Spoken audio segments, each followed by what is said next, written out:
But we're not voting on anything tonight. This meeting to order. The Laredo ISD But we're not voting on anything tonight. This meeting to order. The Laredo ISD Board of Trustees Business and Support Services Committee meeting, Thursday, November the 10th. It is 5:33 p.m.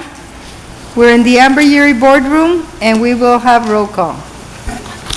Dr. Celia Moreno, Present.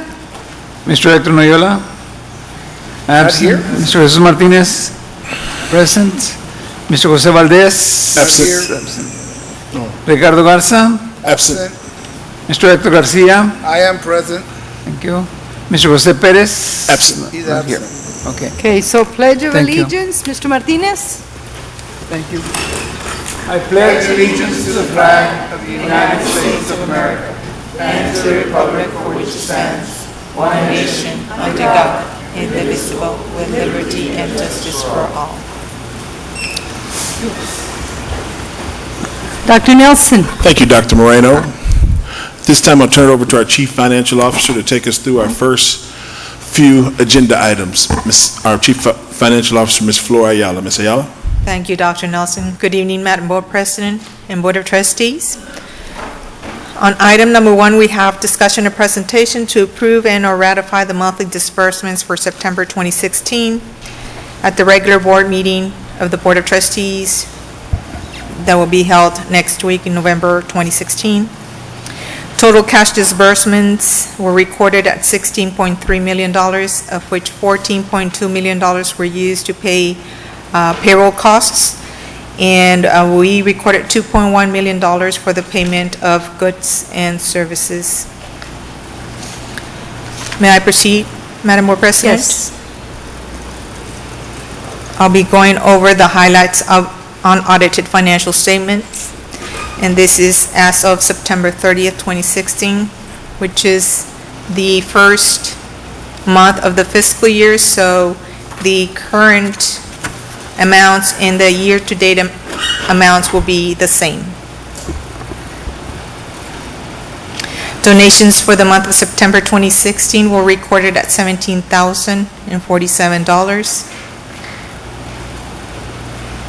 Under the revenues, we recorded $27.6 million, which is 8% or $2.1 million more when compared to the same period last year. Here we have the tax collection summary. The budget, $28.7 million. The September collections, $108,000, which the collection against the budget rate will be 0.38%. Then we have the October through September collections recorded at $27.6 million, which is 97% of the adjusted opening levy of $28.4 million. And you see here a decrease when compared to the previous tax year, and that's due to the additional homestead exemption granted by the state this past year.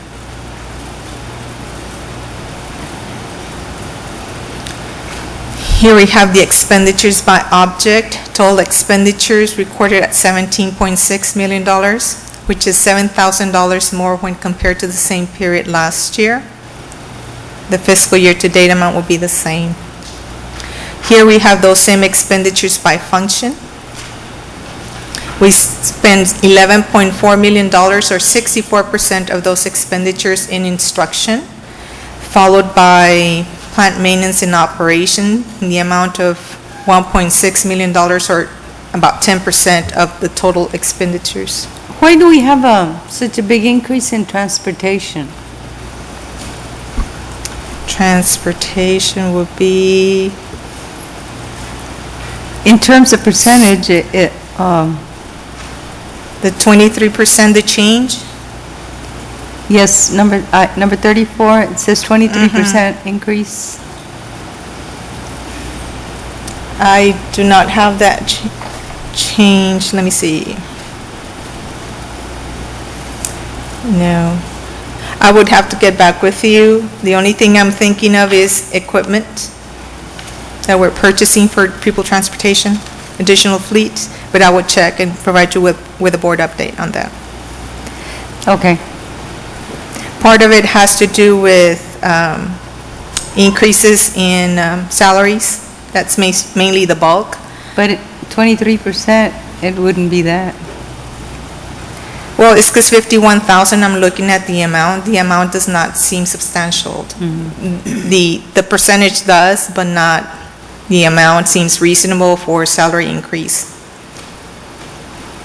But I will provide you with an accurate number on that. I was thinking maybe more days and that we started school earlier. Yes, ma'am, we did. Maybe it's that days. Thought you were going to say it was from that amendment or decision we had to make on travel in August. That was for last year, Dr. That was for, Nelson. yeah, Last but remember fiscal we year. had to cover for August because we had closed the books? And we still had kids traveling and volleyball and scrimmage football and all that? That is being recorded in the prior year. Yes, ma'am. This is September. Okay, So just see it's what you can mainly, find. yeah, it's, I bet, I almost want to say it has to do with salaries Right. and some equipment. Under other financing sources and uses, we've transferred out $90,000, which is $52,000 less when compared to the same period last year. Here we have the administrative cost ratio, the standard being 11.05%. The amended budget has the original budget in this case will be has an 8.42%, and the fiscal year to date stands at 6.90%. Here again, we have the general operating fund. This is in summary, and the time lapsed for 1 month is 8%. Total revenues, 27.6%, which is 13% of the original budgeted amount, followed by expenditures. We have $17.6 million and encumbrances in the amount of 3.5. The sum is 10% of the original budget amount. Here we also have the child nutrition program.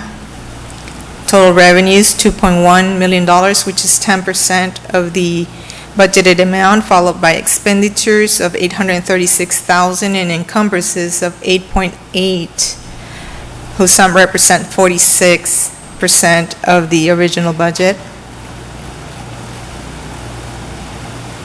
Under the E-rate fund, we only have some encumbrances in the amount of $699,000, which is 15% of the budgeted expenditure amount.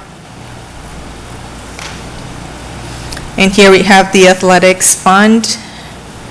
Total revenues, $35,000, which is 17% of the original budget of $202,000, followed by expenditures in the amount of $94,412 with encumbrances of $204,000. The sum represents 20% of the budgeted amount. Here we have a debt service fund, total revenues $34,000, which is less than 1% of the budgeted amount, followed by expenditures of $1,500, which is less than 1% of the budgeted expenditures. Next, we have the special revenue funds listing. Are there any questions? No. No questions? No. Lastly, we have the unaudited summary of construction funds. Are there any questions?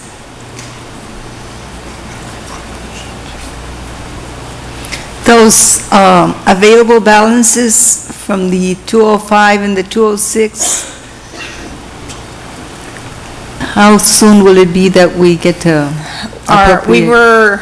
Our target was to spend them last year. Unfortunately, we were not able to fully expend them, so we're rolling them forward to this fiscal year. And we're going to use them to buy furniture, I believe, and it's in one of the budget amendments. Okay. So what's the available money that we have in bond money left? $12.2 million. Where is it? If you 12.2? see EDA Series 2014 on the third row, Okay, I see, I'm sorry, I'm blind.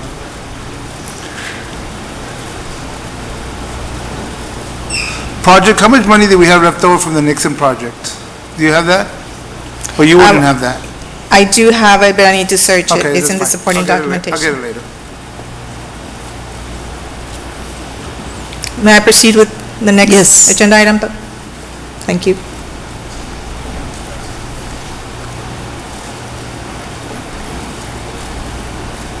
Item 3, discussion and presentation on the following budget amendments. 3A, BA number 1617-05, discussion and presentation to approve the general operating fund budget amendment in the amount of $7,253 as a result of transfers between functional expenditure categories. Item 3B, BA 1617-06, discussion and presentation to approve the 2005 EDA bond series and 2006 IFA bond series budget amendment in the amount of $214,536 to purchase furniture for the early childhood centers at Jesus A. Caguas Elementary, Tomas Sanchez Ermelinda Ochoa Elementary, Santo Niño Elementary, and the new instructional classrooms at Dr. Joaquin G. Cigarroa Middle School. So this is coming from the 205, the 206, and Yes. where else? That's it. We're utilizing leftover available balances plus balances that were unencumbered and repositioning and appropriating them in the correct categories. But you will have the 214,000? Yes, ma'am. Okay. Item 3C, BA 1617-07, discussion and presentation to approve the general operating fund budget amendment in the amount of $17,000 to appropriate revenues and expenditures for 2 new after-school programs at McDonald Elementary and J.C. Martin Elementary. And Dr. what Moreno? programs are these? Well, it's the after-school daycare, Yes, but my question is, isn't it self-sustaining? yes. That's why we're So it's increasing. $17,000 in revenues that we'll collect from parents. Yes, sir. So at McDonald and at J.C. Martin, we're adding after-school programs because they have enough kids that, and parents and families that have expressed interest. Correct. We had another school where we had to do away with the program Actually, it because was there wasn't McDonald. enough kids to pay for the It was McDonald, Dr. Nelson, but it's being reinstated. CCs. Okay, so 17,000 is actually monies that we'll be collecting from families. How much is it per family? 15? $80 a week? A month. Okay. So it's from Okay. revenues It's collected. self-sustained, correct. Item 3D, BA 1617-07, discussion and presentation to approve the general operating fund budget amendment in the amount of $40,257 as a result of transfers between functional expenditure categories from the Board of Trustees discretionary funds. Just be ready. Let me go back, on these after-school daycares. Do we have a curriculum agenda that we follow while the students are there? Ms. Ramirez, would you like to address the board? It's an While opportunity While to teach Myrtala's kids. making her way, I think we probably could tighten up what happens in there as far as structure. A lot of it is organized free play in the gym. So I know that they do have a study component, but in most after-school programs, it's coordinated in the gym. And I know I was just at Ryan, and it's a lot of basketball. So, I didn't see the curriculum piece. Ms. Ramirez, would you like to add to Dr. Moreno's question? It also includes homework assistance. Yes. They help them with the homework. And they get a snack, after-school snack, and of course, they assist with whatever homework they have. After they finish their homework, then they're allowed to play checkers or some type So of... if everybody's playing, that means that school doesn't use homework or what? Their scores must be fine, right. Or nobody ever gets homework? Right. No, after So they finish their homework, then they're allowed to... the bottom line is that based on our CBAs, we should now be able to take a kid in an after-school program and help them and really move them along before they go to the gym. So it needs to be kid by kid. Every kid that signs up, their parents pay, they get this folder that shows evidence of reviewing their data and giving them some objectives that are based on their deficiencies. So I like that idea. Let's and think we'll about clean that up. increasing the, Yes, And ma'am. because some are based in our libraries, they get to do accelerated reader also, because they're based in the libraries, so. Yeah, accelerator, that's good. So definitely we'll follow up on that through curriculum and instruction.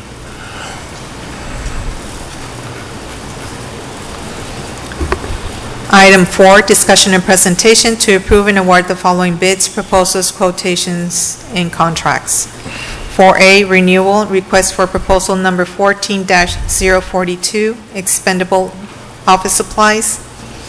The evaluation committee recommends the renewal of the contracts to Executive Office Supply, Quail Corporation, and Patria Office Supply for an estimated amount of $300,000. When we do these purchases, do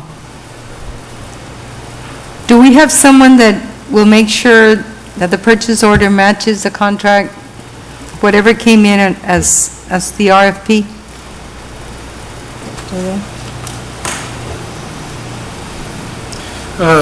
We get quotes from the company, ma'am, and the discounts are in that pricing. But we do need to review those. All right, but the question, may I respond? I'm sorry, to address your question. The question is, when we receive the product, No. is some, When we're ordering the product, does that price match the RFP price under which this was awarded? Oh, okay, I'm sorry. Yes. Yes, it, And who checks Well- to see that it matches? no, well, we get a discount, but it depends on the type of products, there are various discounts, but right now, we're not going back and matching what was bid. I also, I guess, let me We'll look at just that. clear it up. How can you not go back and, you bought it for something, but you don't know if you paid what you bought for? You no, don't go check that's it. what I was saying. Yeah. What she's saying is when That it makes goes sense. out. When you order, Right. My concern, which is even deeper, well, I shouldn't say deeper, but it's the same concern, is when we order the product and we say we're getting 28 boxes of Staples. Who counts that we got that 28 thing, boxes of Staples? Oh, that's done at the receiving department, at shipping and receiving. And, is that airtight? Because that's something that Well, needs to be. that's counted at shipping and receiving. Not only that, because I know that that's in purchasing, that they received that, but who's checking to see that what we bid it out, that that's what we're being charged for and all that? Yes, we'll definitely tighten that up and bring. Bring us We'll tighten that up. up. We'll add that to our procurement workshop. Yeah.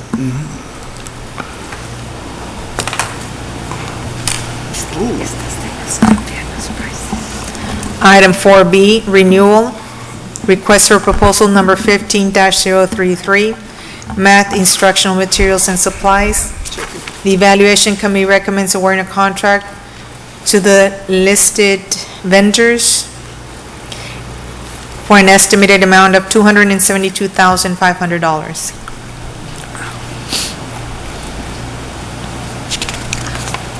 Item 4C, renewal, request for proposal number 15-042. This is for staff development and instructional materials.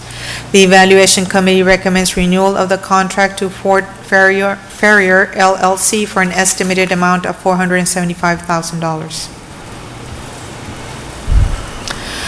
Item 4D, renewal, request for proposal number 15-028. This is for moving services. The evaluation committee recommends renewal of the contract to Right Way Moving LLC for an estimated amount of $200,000. where do we expect to use that? Yeah, that doesn't ask. This is mainly construction. Oh, that's right. This is for the constructions of the early childhood centers. What are we moving? The furniture. All the furniture we just ordered in a previous agenda item? Oh, okay. There's stuff that has to be and cleaned out. out and moved over to Right. fixed assets? In and out. It's a lot of money. Item 4E, renewal, Texas Association of School Board by Board Co-op vendor number 458-14. This is for HVAC chiller and pumps services. The Evaluation Committee recommends renewal of the contract to Train for an estimated amount of $300,000. Question. May I, Dr. Moreno? Yes. Thank you. So we had a conversation this morning about air conditioning, and I believe the Department of Operations made some recommendations to, I remember the term tonnage or whatever, so there's a lot of equipment. I'm assuming that some of that equipment was chillers. Here, one chiller, which is some of the most expensive items. That's one of the more expensive items. Here we are asking for $300,000 to service air conditioning. And so I just wonder if we're going to do some type of replacement plan, then would we need to invest $300,000 in equipment that the board may potentially over the next couple of months? Or are we serving, this $300,000 is servicing the air conditioners that are actually working and not the ones that have been proposed to us? This Point well taken. services district-wide, we have close to 7 to 8 chillers. So this is basically just in the event that we have, a repair that we cannot handle. So we have that contract. That doesn't mean that we're going to spend $300,000 necessarily, but it's just like an estimated amount. It's on an as-needed basis. Correct. That means And only money in when... piggy It can bank. be 50, 30,000, depending on the situation. Thank you, Mr. Velazquez.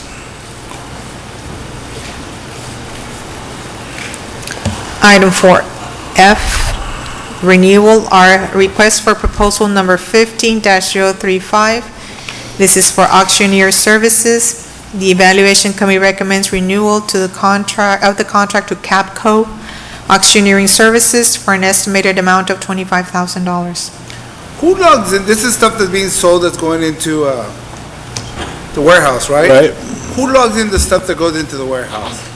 Because they had an auction a while, the last auction they had, I know that they sold stained glass. But when they took down stained glass, there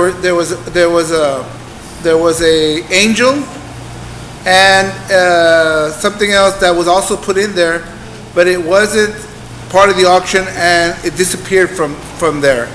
It didn't disappear. We gave it to the church. No, we didn't. Yes, we did. We gave, some panels. Mr. Garcia Panels, is right. referring to. That was the Angel. I saw it. There were two of them. They were just asking about it because I know that they bought a bulk. Yes. I know Mr. Yeri bought the bulk of it, donated to the church, to the building, but he was asking, there was two things, I don't know what they were. And when we called to ask for them, they had no idea they were even in, no idea where they were. The church got some, close to 18 panels of stained glass. Right. However, according to Mr. Garcia, that personally, I never saw it. I never guess, saw it either. I'm just going by but what they they claimed told that there was some different panel with some images on it that we didn't have. So the ones that we ended up Salvaging. it was just different colors. It's exactly the ones that we have at BMT at the entrance. That it doesn't have any images, just like different colors of glass. So that was like the bundle that we sold to the church. But according to them, they did take them down and sent them, and they know, but they were not, But there was no any images on those that we ended up passing to To the check, church. I know there was a exchange of some stuff that we considered useless and dilapidated, and that was 18 panels. Yeah, that was a pallet with 18 panels, yeah. no, I saw that, yeah. Yeah, We'll look into But it. I was just wanted to find out, because they were trying to recover that, to go back to that church. we'll double check, and I guess we'll go back to, maybe to the general contractor to see if they remember anything, but, we'll Okay, investigate. just let me know. Sure. Thanks. Yes, Okay, let me just, on the auctioneering services, we're paying the auctioneer $25,000? No, that is what we estimate. Last year, we paid $9,000. Okay, For the and we whole made year, how for much? several auctions. Right. It's a And percentage. we made out of the auction 10,000? No, how much in revenues? About 80% of that, that would be like 25,000. Shouldn't this show what the bid is? I mean, what did they put in their bid that they would charge? Yes. Or that, What or percentage that is it? they would, 17%. It is 17%. It's in the backup. Well, that's how much they make. Yes, Oh, okay, that's better than 25,000. right. The- We collected $36,000 in salvaged. So are you In sales. estimating that it might get to be 25,000, that their 17% might get to be 25,000? Correct. Yep. Okay, Yes. so we should make Not like to about exceed 100,000. not to exceed $25,000. But how, 80,000. 80,000. 17%. explain, I don't understand, why would you appropriate $25,000 from You're not- money that's gonna be, raised that day? So why did it come that, you know what, you're asking for 17% of whatever's Because brought in? it is an then 20 expenditure. Huh? It is an expenditure. But you're making an expenditure on money, on revenue that's coming in, it's not Right, revenue. yes, I mean, we already budgeted that amount, so now So to the expenditure is reimburse. appropriated. So there's a net effect will be your profit. Okay.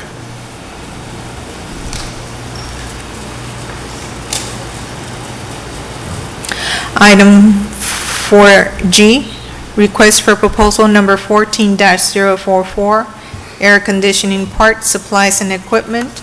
The evaluation committee recommends renewal of the contracts to R&M Refrigerating Supply, Inc. and Train Supply for an estimated amount of $400,000. Did we go out for bids? It's an Yes, RFP it's an that's being RFP. renewed. It's renewed, but we don't have to renew, we can go out for. Yes, sir, the answer is I thought we yes. said that we were gonna go out for bids on everything and not renew, that we were gonna look at, see what else is out of the market. I thought that was in our last meeting. Well, on everything? I mean, we do a Well, lot the of majority, renewals. on anything, I mean, over $100,000, $200,000, this is $400,000 worth of material. If we can get better pricing. When was the last time we went out? November 2014. 2014. We're already going on 3 years. It's the will of the Two. board. 2 years. 2 years. 2 years, yeah. You can only have 2 renewals. Is this the second or the second renewal? A 1 year, this is the third, beginning of This the is the third year. final renewal. This is the final. Third So and then we'll final go year of the out. contract, right? You have to go out, you can't renew anymore. All right, just asking. Good question. Item 4H, renewal request for proposal number 14-040, subcontractors for electrical services. The evaluation committee recommends renewal of the contracts to Quantum Electric Company and Alpha Omega Electrical Contractor for an estimated amount of $100,000. Do we use both companies, or And internal. Right? Yes, the answer is yes, and internal. We go out whenever we don't have staff available. Yes, as needed. okay. And that's on the last year too, right? Yes, sir. Item 4I, Texas Association of School Boards by Board Co-op vendor number 457-14, and this is for online auctioneer services. The evaluation committee recommends awarding a contract to Lemon Auctioneers for an estimated amount of $25,000. This is Is this the first different. year we use online? Yes, this is the period of the first year for this type of service. I think that if we do a good job of this, because it also, we have to do our share, our part here, we might find this to be more Effective. Right. profitable. Higher profits, yes. Item 4J, request for proposal number 16-032. This is for pest management services. The evaluation committee recommends awarding a contract to ASASH Termite and Pest Control for an estimated amount of $30,000. Item 4K, Texas Association of School Board by Board Co-op vendor number 429-13. This is for food service equipment and supplies. The evaluation committee recommends a contract to Gene's Restaurant Supply and Heritage Food Equipment for an estimated amount of $85,000. Item 4L, Texas Association of School Board by Board Co-op Vendor Number 430-13. This is for vehicles. The Evaluation Committee recommends awarding a contract to Chastang Ford for an estimated amount of $30,797. Item 4M, Texas Association of School Board by Board Co-op Vendor Number 398-12. This is for the mass communication system. The Evaluation Committee recommends awarding a contract to School Messenger for an estimated amount of $39,928. Item 4N, Texas Department of Information Resources, number DIR-SDD-1951. This is for precision workstations, tower, and instructional materials. The Evaluation Committee recommends awarding a contract to Dell for an estimated amount of $34,153. And then we have item number 5. We have a list 2 refunds. We recommend approval. Item number 6, Dr. Nelson. Thank you, Ms. Ayala.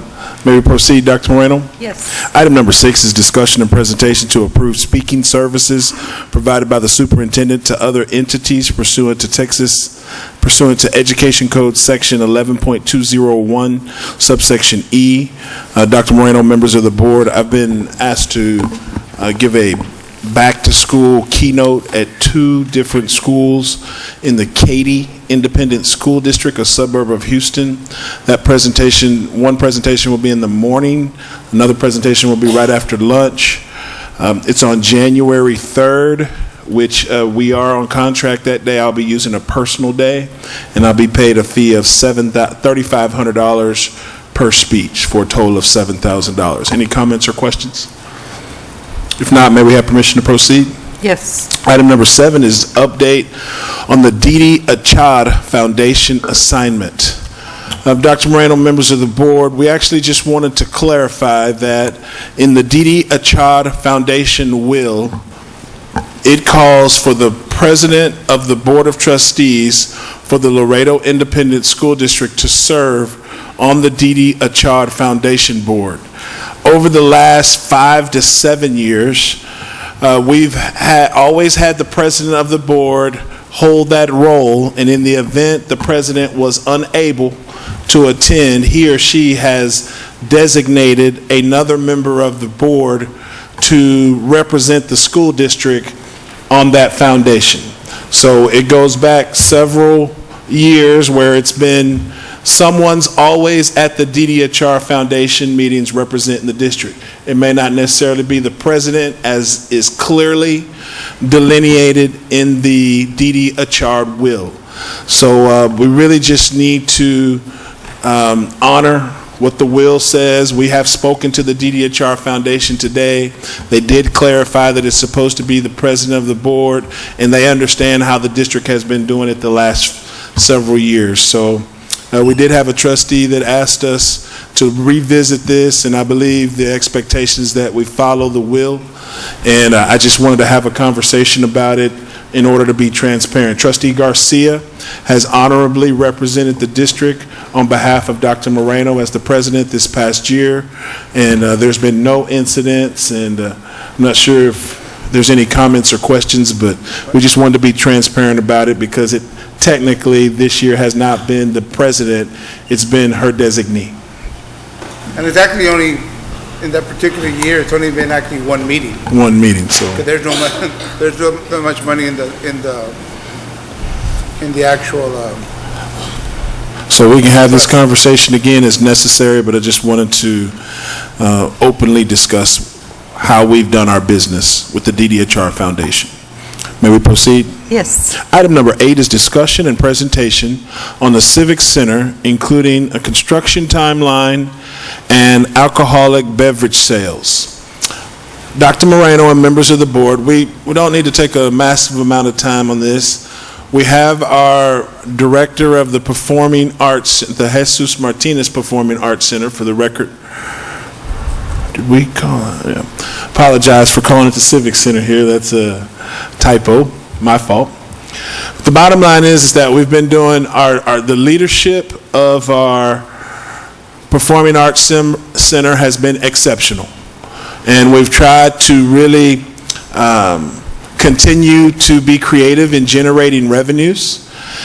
And we've tried to be good stewards of community partners that plan on using the Civic Center.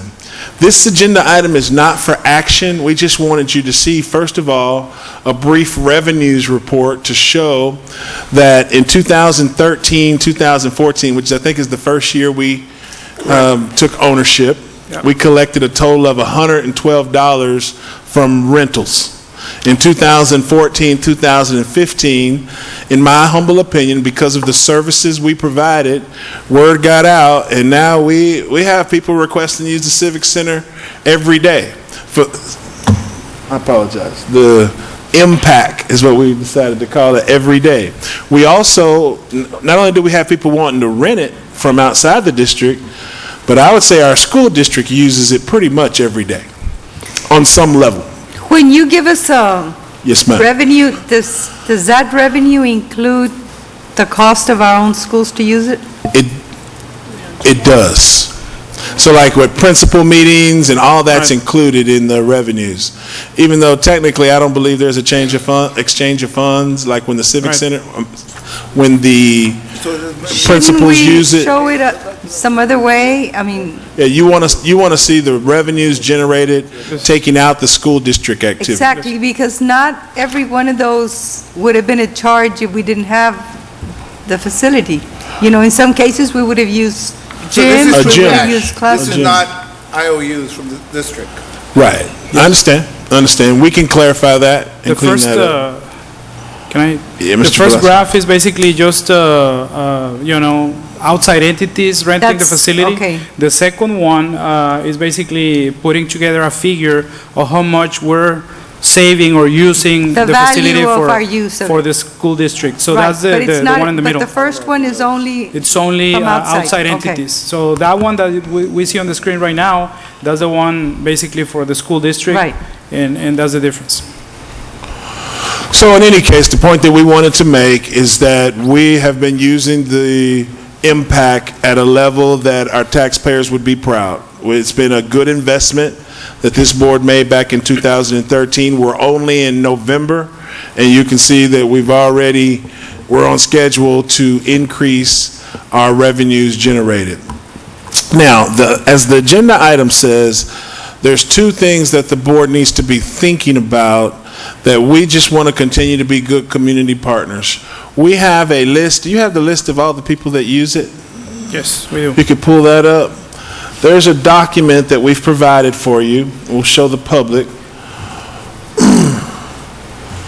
Make sure trustee-elect Lindo gets do this. those revenues include any expenses that we might have as a result of that rental? We're not deducting anything, so basically the figures that we have on that report are just showing like how much we're collecting. The revenue. Obviously, there's like some So at expenditures. some point, shouldn't we be looking at the expense also? We are. We don't know if we were. Yeah, we actually profitable to it or profit not. very little, right? Right. After we pay our custodians, Right. pay our security. Yes, yes, ma'am. But the bottom line is this, Dr. Moreno, members of the board. We're going into an interesting 12 to 15 months. And as you know, we have things like WBCA. The whole WBCA, Society of Martha Washington's, Princess Pocahontas, the list goes, I'm thinking about International or whatever it's called. Yeah, so there's all kind of things happening that people are planning a year in advance. They're very big black tie items, and we just want to be able to tell those that are planning to use it if it's going to be accessible or not. So one of the first things we have to do is make a decision on what type of construction we're going to have. We're going to ask to move aggressively on that.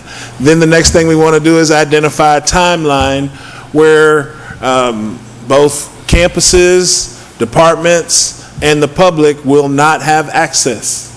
So we just wanted to put it, the last thing that we wanted to introduce tonight and set up for a subsequent conversation with the board is we've been approached,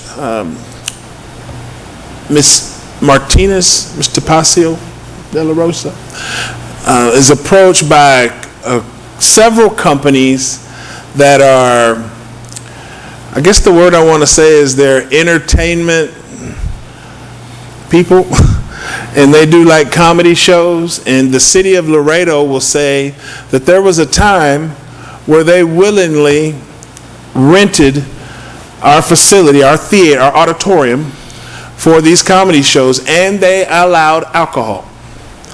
Now, that happened. I'm sure Trustee Garcia in his time as a city councilman confirmed that. Now, there also was a time where the city of Laredo said, we're not allowing alcohol in the auditorium proper. Us as a school district, trustees not here that really wanted to speak to this, but I know that there's at least one trustee that's uncomfortable with us as a school district having comedy events where people are in the auditorium consuming alcohol.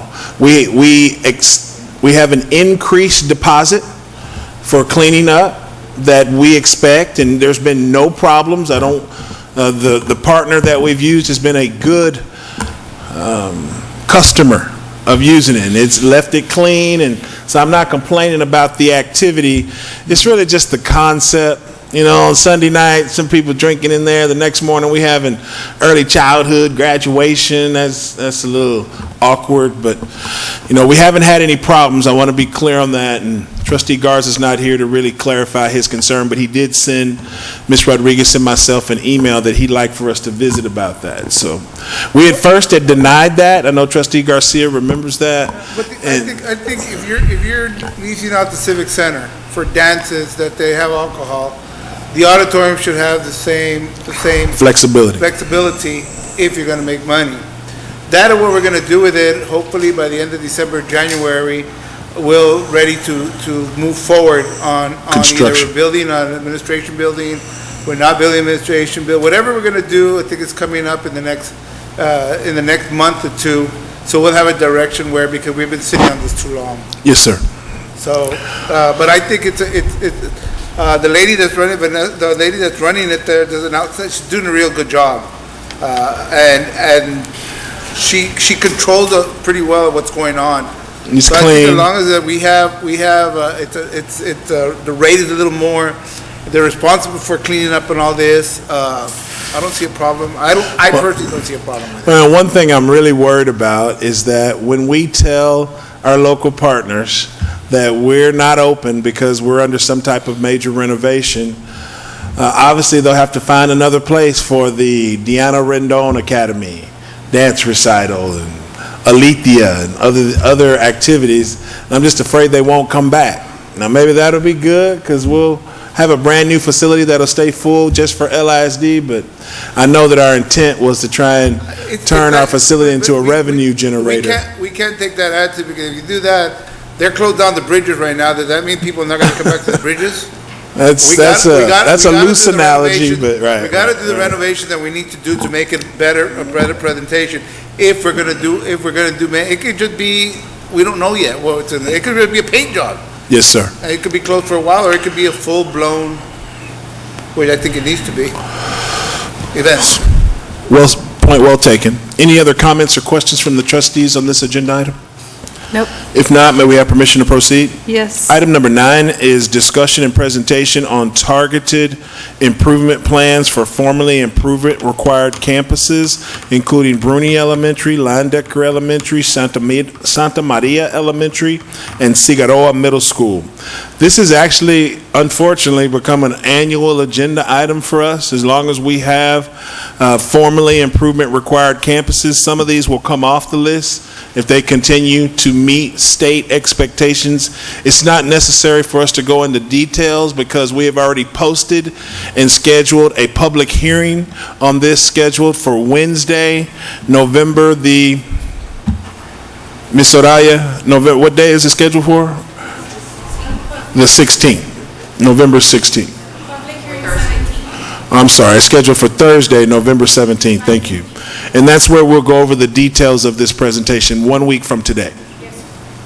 So if there's no comments or questions, we'd like to request permission to move to the next agenda item. Okay? Item number 10 is discussion and presentation to amend policy DEC local to include catastrophic leave. Dr. Moreno, members of the board, this policy amendment is being recommended by our Office of Human Resources. And basically what we're trying to do is expand our catastrophic leave policy to allow more employees to take advantage of our situation where they can receive some relief from days that are collected from other employees. And we've been trying to do this loosely for a while. We just haven't tightened up the policy to match. And so you have the language adjustments in a cover letter attached to this agenda, and we'll be recommending approval on consent agenda. So, Is this a bank, is this a sick bank district-wide, or are you doing it, This will be, yes, sir, this will be in addition to the sick bank. We have a sick bank established, but if somebody's experiencing catastrophic illness, they can apply for catastrophic leave. That communication will go out to employees, and if they want to donate days, they can donate days to help up to 30. Up to 30 days is what, an additional 30 days, maximum. good? Any other comments or questions? So what does, how is this different than what we already have? Because sick bank has up to, just the regular sick bank, Well, what is the difference? Because now we're going to add this to the policy. In other words, how is it different? If it's here or not here, what's the difference? having it there gives them an additional 30 days. Not having it, their time ends and then they're out of sick leave. So it just gives them an opportunity for somebody who's dealing with a catastrophic illness, an additional paid leave of 30 days before they go into no more pay, no more coverage. Trying to help our employees. Okay. And I want to say, please correct me if I'm wrong, we've been doing that. No. It just hasn't been in the policy. No, sir. We've only done the sick bank. Catastrophic leave is something new to the district. Thank you, I stand corrected. Again. Any other comments or questions? I guess, could we also try to get maybe at the end of the year, what was the impact? Yes, ma'am. So we can Yes, ma'am. monitor it? If there's no further comments or questions, may we have permission to proceed? Yes. Thank you. Item number 11 is discussion and presentation on mileage stipend for district homebound teachers. Dr. Moreno, members of the board, you have a document that looks like this. And what it is the artifact that we will be referring to for our recommendation on this agenda item. As part of our budget process, we looked at stipends briefly throughout the district. We plan on continuing that review for the 2017-2018 budget. But in the 2016-2017 school year, we did have conversations last spring regarding our special education, deaf education itinerant teachers, and our special ed teachers, and our general ed homebound teachers. Our general ed teachers that do homebound, there's 7 of them, as you can see from this chart, it's the 3rd row, and they currently receive $1,440 a year, $160 a month for their stipend to travel. And that's based on what? That's based on, I would say an average, but if you look at the average, the next column, it's actually less than that, but I guess my point is that it fluctuates. That's the most that someone would need to travel in any given. So is it an actual reimbursement or an actual payout for the miles that they did travel? No, ma'am, it's a stipend. And we could, if the board wanted to, we could go to what we call mileage reports and have everyone submit mile for mile and pay them for that. But what will happen is, it's been my experience that people will inflate their reports. And so that's why we're recommending to adjust the stipends for deaf ed itinerant teachers, 2 of them, and the special ed teachers, 6 of them, to match what the general ed teachers get. And so the teachers that are going to home by the deaf ed and all that, we're servicing Hebron Braille, we're servicing The general homebound and the special ed homebound service kids within our district, and so they go to their homes and provide service to them. The deaf ed itinerant support, they do provide services outside of the district because we are the identified district for deaf education. Right. So we service kids in United ISD and Jim Hogg ISD, Mirando. And they're traveling to Heavenville on this, getting a $93 or $98 stipend, but 94. on a monthly basis, but they're traveling almost every day or every other day to Heavenville. So everybody would go to 160. That's our recommendation. Yeah, that Sounds good. For a total impact of $5,800 on the budget. Right. Any other comments or questions? We'll be recommending approval on the consent agenda. Thank you. May we have permission to proceed? Yes. Thank you, Dr. Moreno. Item number 13 is discussion and presentation on the Dr. Dennis D. Cantu Health Science Early College High School at Laredo Community College, including 2 bullets. Number 1, the second bullet, for the record, memorandum of understanding between Laredo ISD and Laredo Community College for 2017-2018 was already approved by this board on Saturday, October 15, 2016. The first bullet is the application process, which, or whatever Saturday is. What was the date? Okay, October 29th. I stand corrected. Thank you very much, Ms. Rodriguez, for correcting me. I missed that vote. Right. But it was unanimous, and we went over it, and we'll continue to talk about our relationship with Laredo Community College because the director of the health science is working on that every day, along with the director of career and technical education, chief academic officer, and a host of others. So on this application, which is, they've been working in a webinar with the TEA up until 5 o'clock today. And we feel like our application is pretty close to ready for approval.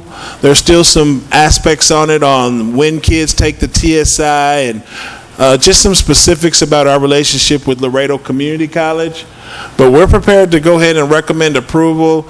If the board wants to wait and see every letter of it, then we can wait and do that in December. Either way, it's got to go before the end of the calendar year, before we leave for the holiday break in December. I think we need to bring it in November. There's too many December. things happen.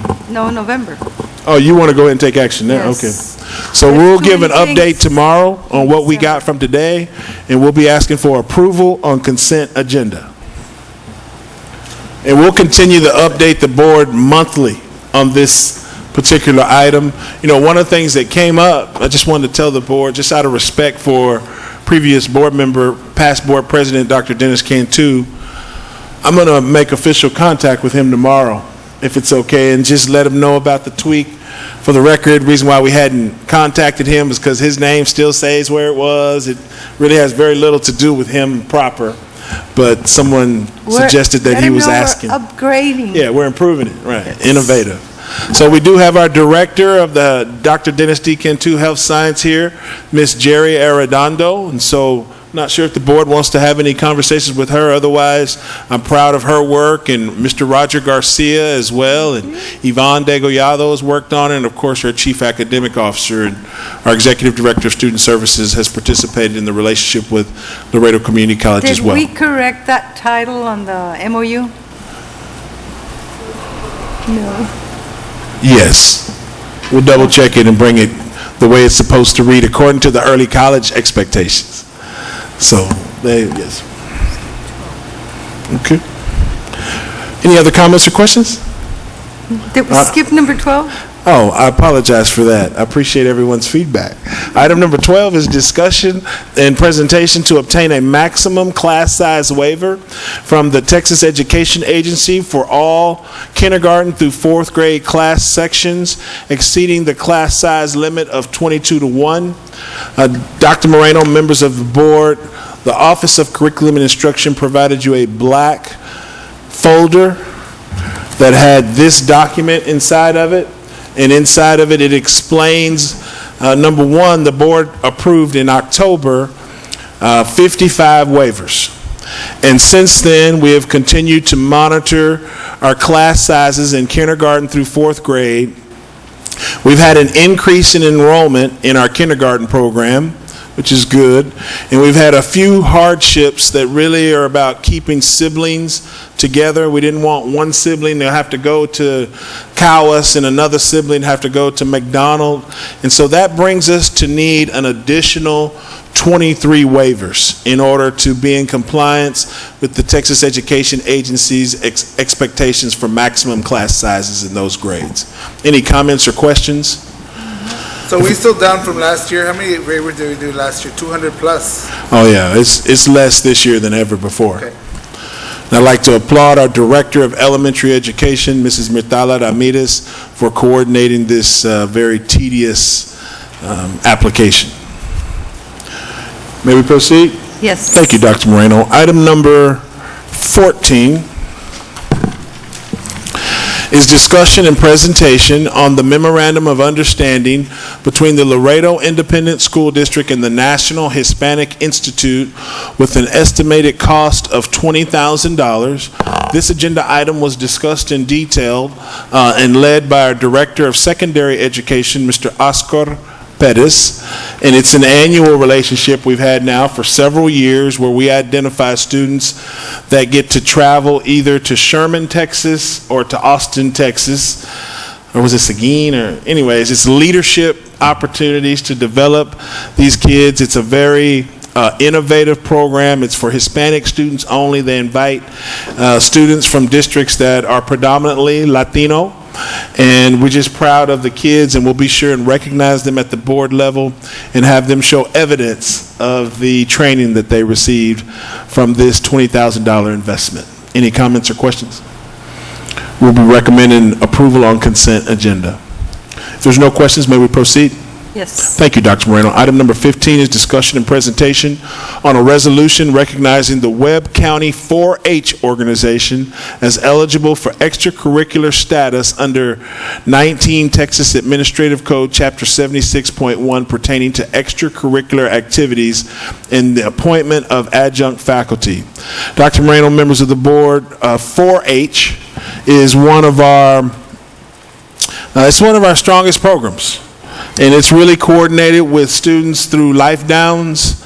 And it is, for those of you that are not familiar with it, it takes part in really teaching kids or giving them the opportunity to grow animals, grow vegetables and produce and all types of great programs. Well, what we have to do in order to give them credit for that class, the board has to approve that that's going to be a class that's allowed for them to receive credit. We can't just arbitrarily make 4-H a class. The reason why we have to assign certain faculty, because it has to be men and women out there who are teaching them how to take care of their animals, watching the animals in their absence, teaching them about the pens and stalls. And so we just need to get approval on this. In districts north of the checkpoint, they have a bunch of activities that need board approval for PE credit.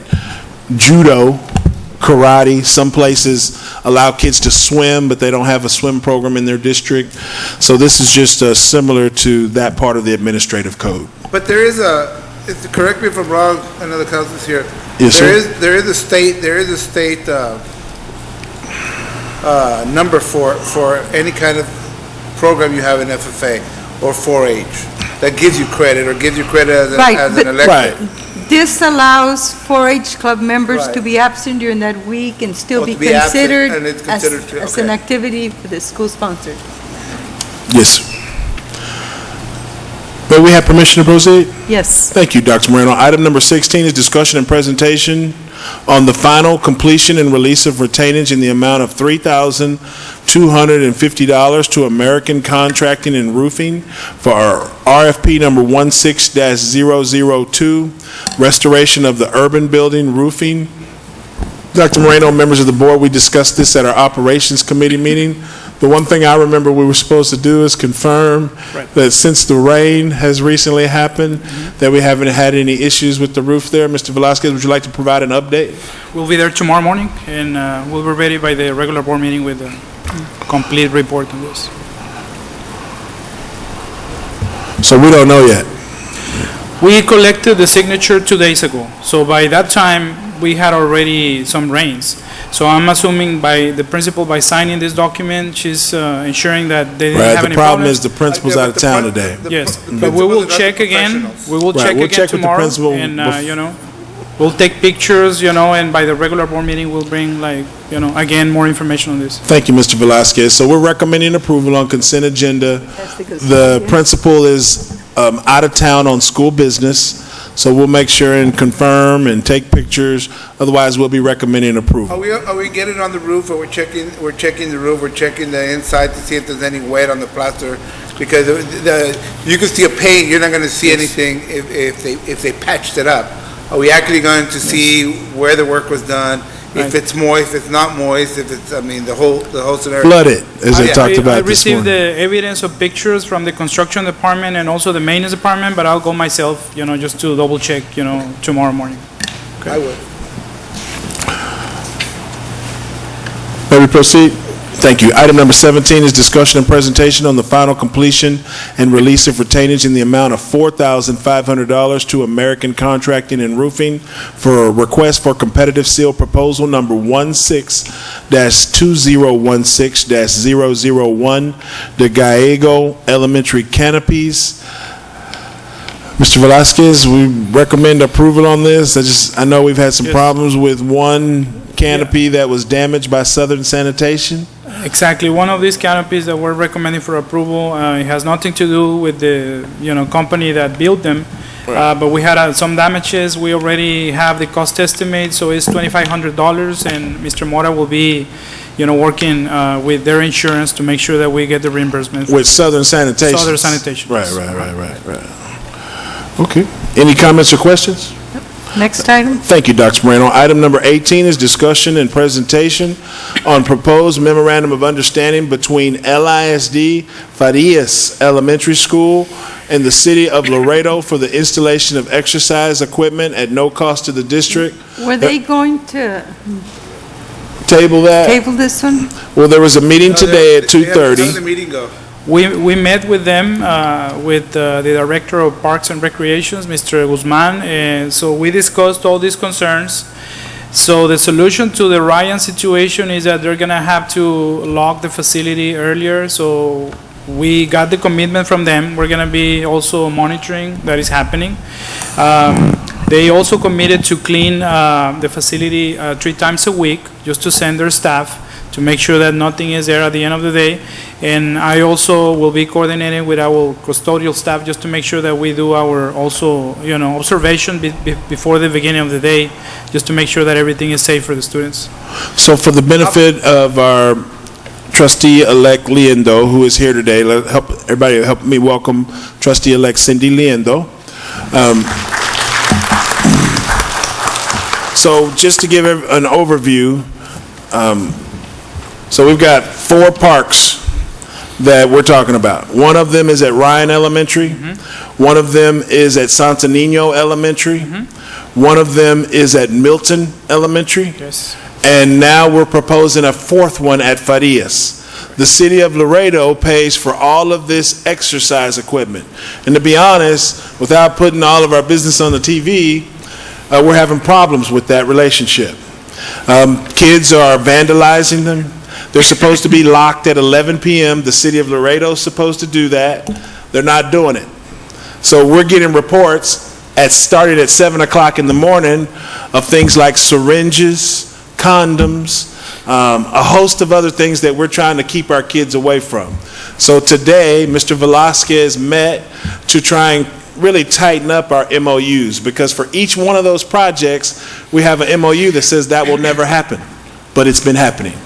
So when we met in our operations committee to discuss this, the trustees asked us to go and clean that up before we approve this MOU.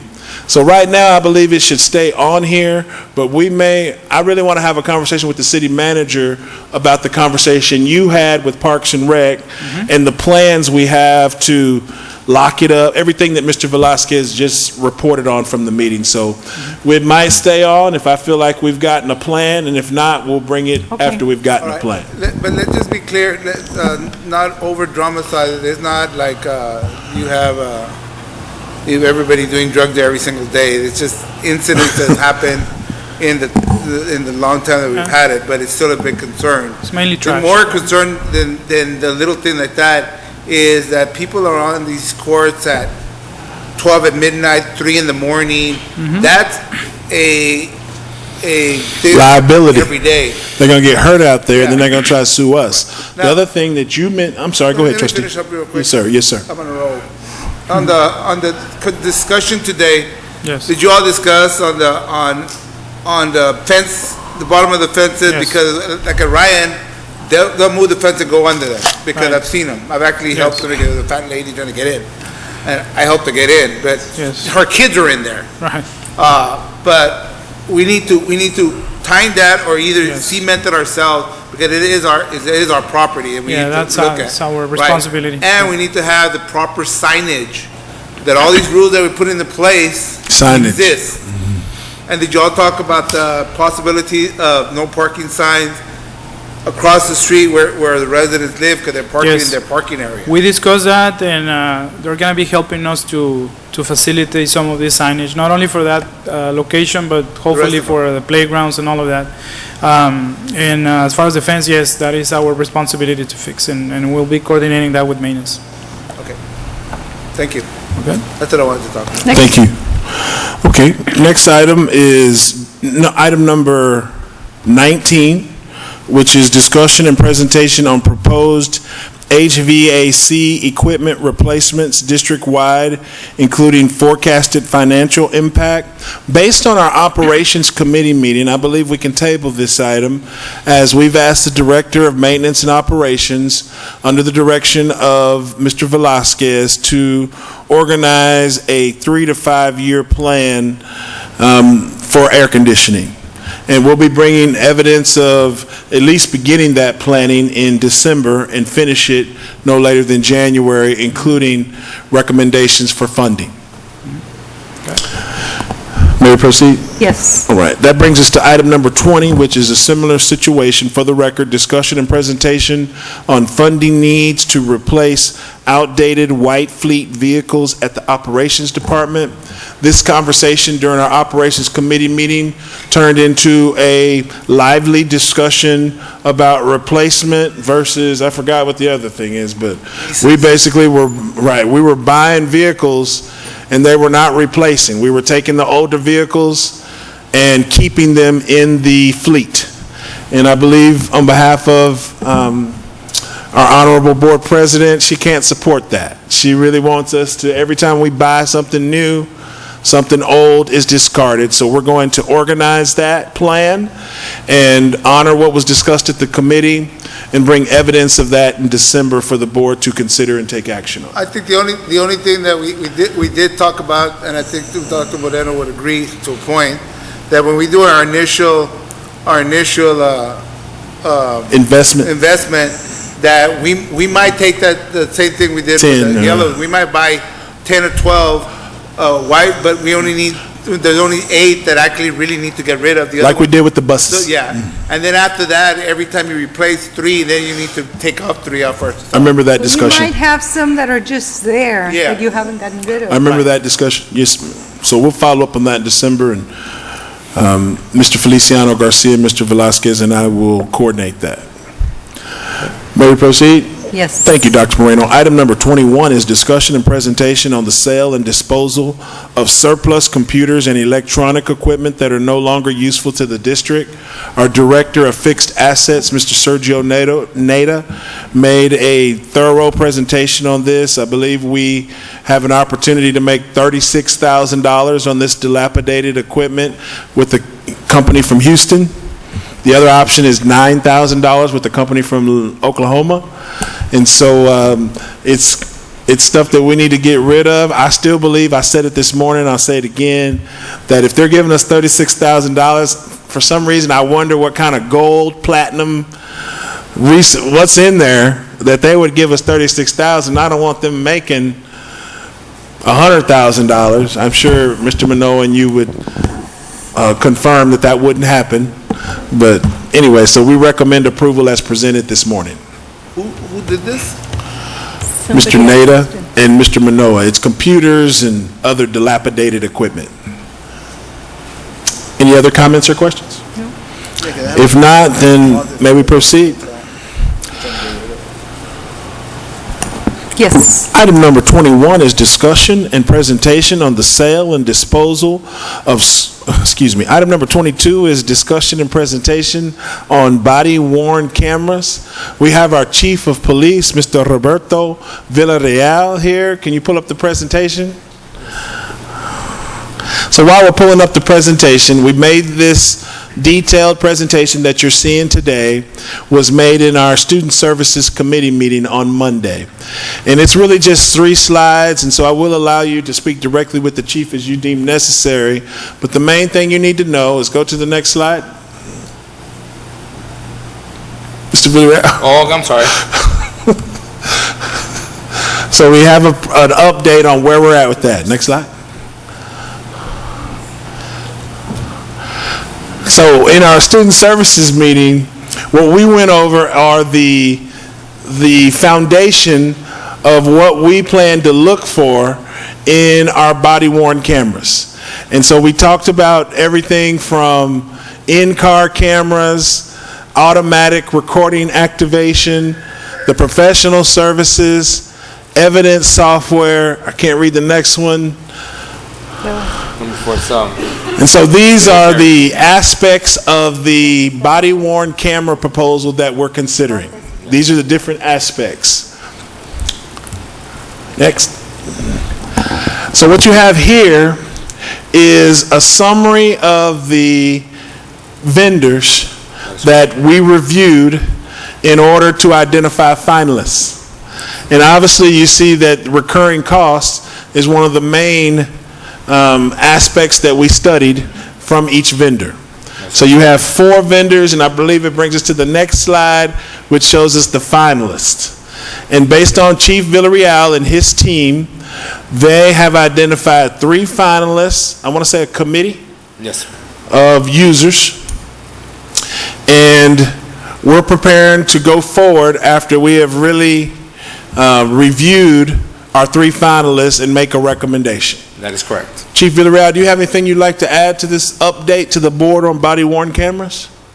No, not this time, but this is what we're looking at for the last 2 Yeah, I just feel like I gave you a quick... What is the whole cost that I had mentioned that what was going to be the cost for storage, hard drive and all that. Is there somebody going to be assigned to this? Because once we put ourselves in this situation, now it becomes open record where anybody can request open records on a camera. I saw the policy that they presented, which was a very good policy. Are we making any changes to it, or have you looked at it already? Different vendors have different that we can use, but yes, we have a section where we can go into open records, or for a district attorney, it's limited to whoever needs. Like for open records, it's only if it's not under investigation, then we can give them open records, or what a DA need, the DA, so the county attorney. Right. Depending who's asking for that, that's what we can go ahead and retrieve. But the law allows that any parent that their kid, you bring your kid the camera, that they can ask for those, and you have to give it to them. Of course, we are very transparent. So is this going to create that we have to hire somebody just to deal with all of that, with uploading, downloading, the whole scenario with the cameras? That's my concern, because the little research that I did into this, that's not the cost. The cost of the cameras don't cost you anything. It's the server space, maintaining of the server information and all of that is where your cost is.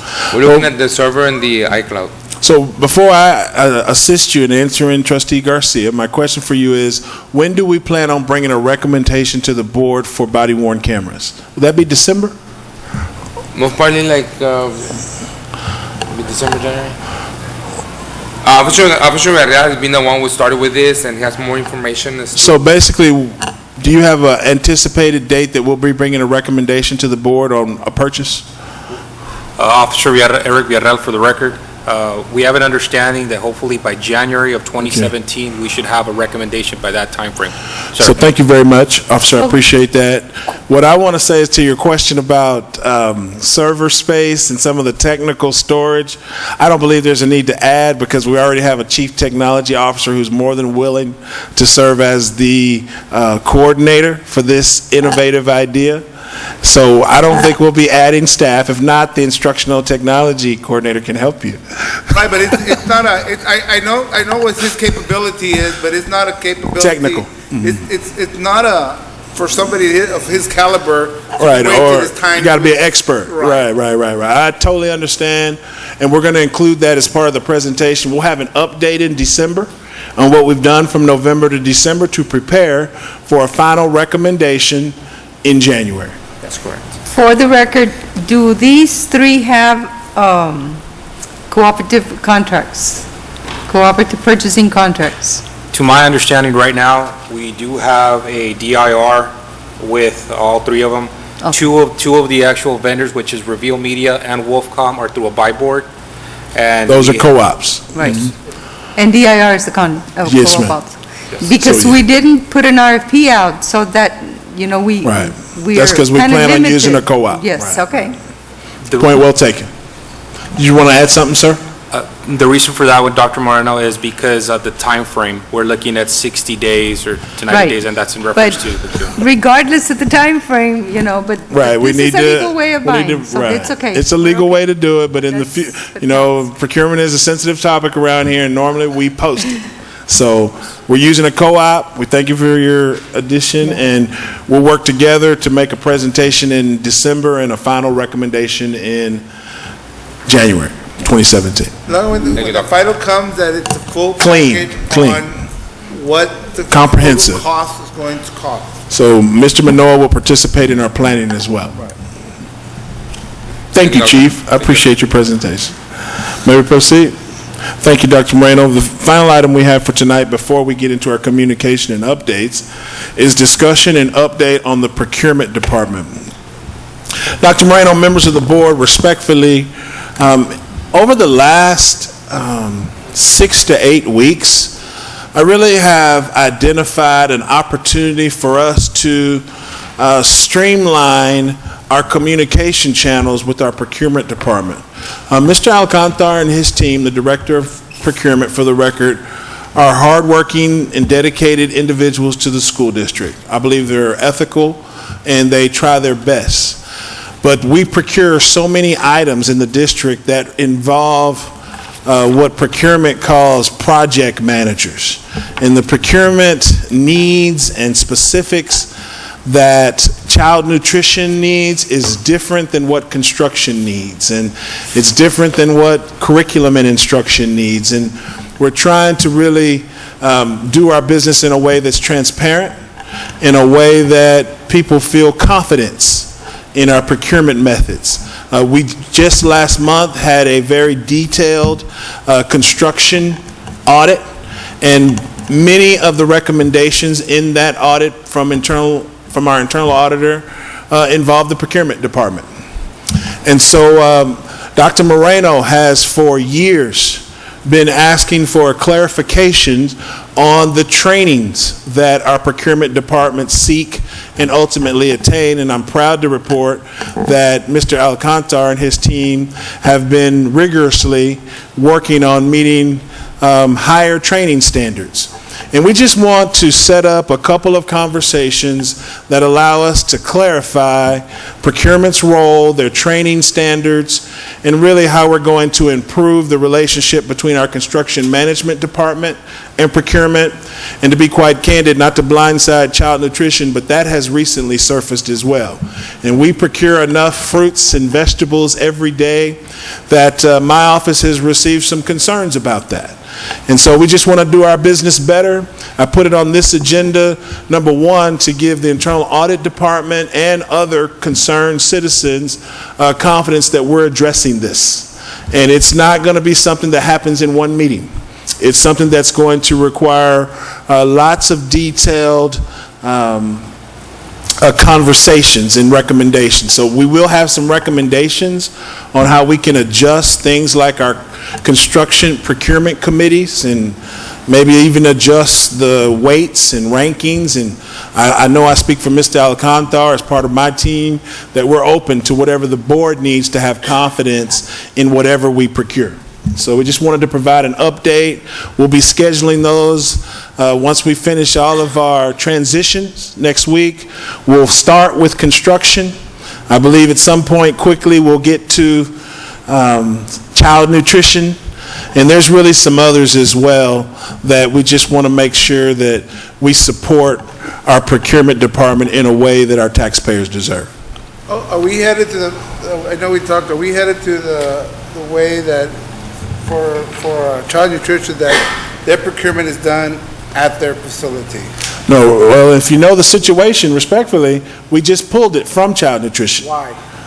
Because that was feedback we got from this board. Has to do it. I thought it was the opposite. So all the more reason we need to have a conversation about Right, this. because I was under the impression that it was the opposite, that cancellation of orders and all that had to go to procurement, which they're not checking Well, what's cancellation going of in. orders is not buying. It's not part of that. That's like, It's just the when we whole talk about the purpose. contracts, for construction, the contracts are not, part of the buying. the Right, every buying month. process, Right. Yes. So this is a perfect example of what needs to be Yeah, because discussed. And you pretty much in the conversation we had, we were on the opposite side. so that's something we'll get clarification of. We'll start it in December. We already want to look at schedules for a workshop that will include team building, and we hope to begin our conversation with procurement before the end of 2016 and then continue it in the new year. Any comments or questions regarding item number 23? If not, may we proceed? Thank you, Dr. Moreno. Item number 24 is communications and updates. The main thing we want you to know is that on Wednesday, November the 16th, at 5 o'clock, we will have canvassing of the votes from our most recent election. At 5:30, we will have swearing ceremonies for trustee-elect Cindy Liendo and returning incumbents, trustee Jose Perez and trustee Jose Valdez and trustee Rick Garza. And that will occur at 5:30. And then we will have our regularly scheduled board meeting at 6 p.m. on Wednesday. On Thursday, we will have a public hearing on our formerly improvement required campuses, which will be led by our Director of Federal Programs, Mrs. Oralia Hinojosa Cortez. And we're doing first as well? And the first public hearing, which is our finances annual report to the public. That'll also be on Thursday, 5:30, immediately following the formerly improvement requireds. So Then, is one of those at 5:15 and the other 5:30? 5:15 is the hearings, Right. and then at 5:30, we'll take action on those hearings. Yes. And then that evening is a special ceremony hosted by the Boys and Girls Club of Laredo. That is a recognition dinner recognizing Honorable Judy Zaffarani. Judith Zaffarini and her husband Carlos, and Ana the Galo. Anna Galo and her husband, the Honorable County Commissioner John Galo. That'll be at 7 p.m. and I'll be the MC for that event. That's being hosted by the Perry Foundation. Being hosted by the Prairie Foundation at the La Posada Hotel. Yeah, we're paying for it. So I believe that takes care of most of our agenda updates and communications. Is there anything else you can think of from our Executive Director of Communications? Right, we'll update them next week. So we have a parade coming up in December. Anything else that you'd like to add? Okay, thank you. We'd like to wish J.W. Nixon High School football team good luck as they take on Brownsville, whoever they're playing. I could care less. Lopez. They're in our way. And we will play them tomorrow night in Roma, Texas. Look forward to joining several of our trustees in Roma, and want to wish everyone safe travels to and from. And also wish the luck of the girls going to Miss Abril Escamilla is a senior at the Martin High School, and she'll be running in the state. She's also a member of the Dr. Dennis D. Cantu Health Science Magnet, and she'll be running in the state cross-country meet in Round Rock, Texas, Saturday morning at 9:45. So we'll be wishing her luck as well. Also, thanks to all of our veterans for your service. We've had a host of veteran ceremonies, including one tomorrow morning at the Vidal M. Trevino Magnet School at 9 a.m. I'll be speaking at the Ryan Elementary at 9 a.m. too. Tomorrow morning at Ryan Elementary. And that is just a brief overview of... One more thing. I'm sorry, Dr. Moreno, go ahead. I don't know if this is Mr. Martinez's last meeting, Oh. but if it is, I want to make sure that we thank him for his service to our board and for the many years that he has been on the board. He's been a good board member, and we're glad to have had you as one of our co-workers. Well, and it's, for me, I share Dr. Moreno's feeling like we should recognize Mr. Martinez. Mr. Martinez was a member of the Board of Trustees in 2009 when I joined the district. I feel like we've developed a very special relationship, and while we all have a tremendous amount of respect for the democratic process, we certainly want to thank Mr. Martinez for his service. Ms. Rodriguez and Ms. Castillon are organizing a special token of our appreciation, which we will present at the regular board meeting on Wednesday. But I do agree with Dr. Moreno. Mr. Martinez has been exceptional, and I know I speak for Trustee-elect Liendo that he is an outstanding member of our community, and we look forward to his continued service. Yeah, and I want to also echo that out. That he's also a veteran, very proud veteran, and we honor our veterans because of him. It was an idea that he brought that I thought was an outstanding. And as a matter of fact, United just adopted that too, because of they were impressed when they were actually here. I do want to thank him for everything he's done. We've not always agreed, but we've always worked very hard together for the betterment of our district and our kids. So we will miss him, but he's a good man, and wish him the best. Let's give him a round of applause.